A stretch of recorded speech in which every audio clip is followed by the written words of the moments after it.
মৰিগাঁও জিলা পুথিভঁৰাল প্ৰেক্ষাগৃহত অনুষ্ঠিত হৈ যায় ৰামধেনু নাট্যগোষ্ঠী মৰিগাঁও 2024 বৰ্ষৰ নিবেদন শকুন্তলা। এই নাটখনি শুভ উদ্বোধন কৰে সদৌ অসম ছাত্ৰ সন্থাৰ সভাপতি উৎপল শৰ্মাই।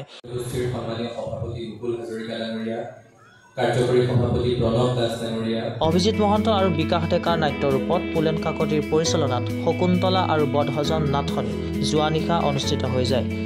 দৃশ্যন্তৰ মিলন বিবাহ বিচ্ছেদ আৰু তেওঁৰ ৰাণী শকুন্তলাৰ সৈতে পুনৰ মিলনৰ কাহিনীটোক মহাভাৰত আৰু সংস্কৃত মহাকবি কালিদাসৰ অভিজ্ঞানম শকুন্তলাময় অমৰ কৰি তুলিছে।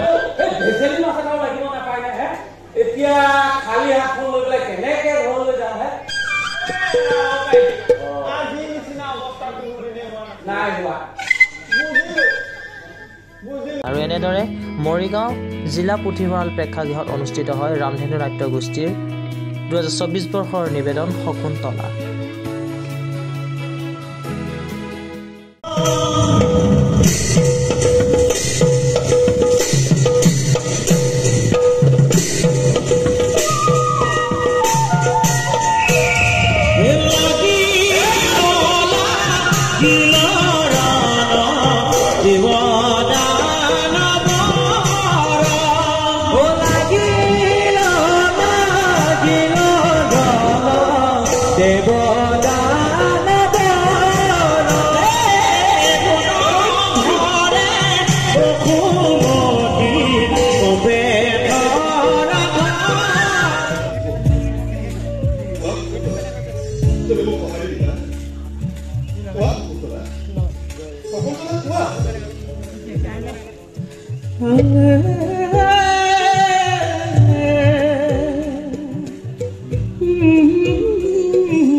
ব্ৰিটিছ বিৰোধী ধাৰা আৰম্ভ কৰিলে আৰু নাটকখন ক্ৰমশ পশ্চিমবংগৰ সীমা ভেদ কৰি ভাৰতবৰ্ষৰ অন্যান্য প্ৰান্তত গুচি গ'ল।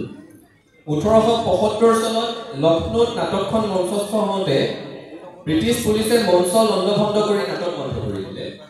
গতিকে নাটকৰ আপোনালোকে ক্ষমতাটো ভাবক, শক্তিটো ভাবক, আৰু সেই এখন নাটকৰ ভয়ানক পাৰফৰ্মেঞ্চ এক্ট আনিব লগা হৈছিলে ব্ৰিটিছে, যাতে ব্ৰিটিছৰ বিৰুদ্ধে বিদ্ৰোহৰ উন্মুকুনি দিব পৰা এনেকুৱা নাটকসমূহ, এনেকুৱা সাংস্কৃতিক কাৰ্যসূচীসমূহ তেওঁলোকে বন্ধ কৰিব পাৰে।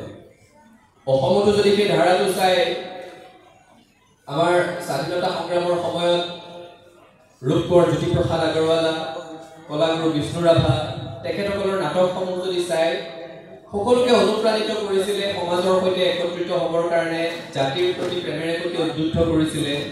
বিশেষকৈ আমি নাম ল'ব পাৰোঁ বিষ্ণু ৰাভাৰ কৃষক নাটকখন যিসকলে চাইছে বা যিসকলে পঢ়িছে, ভাৰতীয় দেশ প্ৰেমৰ সৈতে অসমীয়া জাতীয়তাবাদক সাঙুৰি অসমৰ ডেকা শক্তিক গোটেই ব্ৰিটিছ বিৰোধী আন্দোলনটো কি ধৰণে আৰু চৰিত্ৰ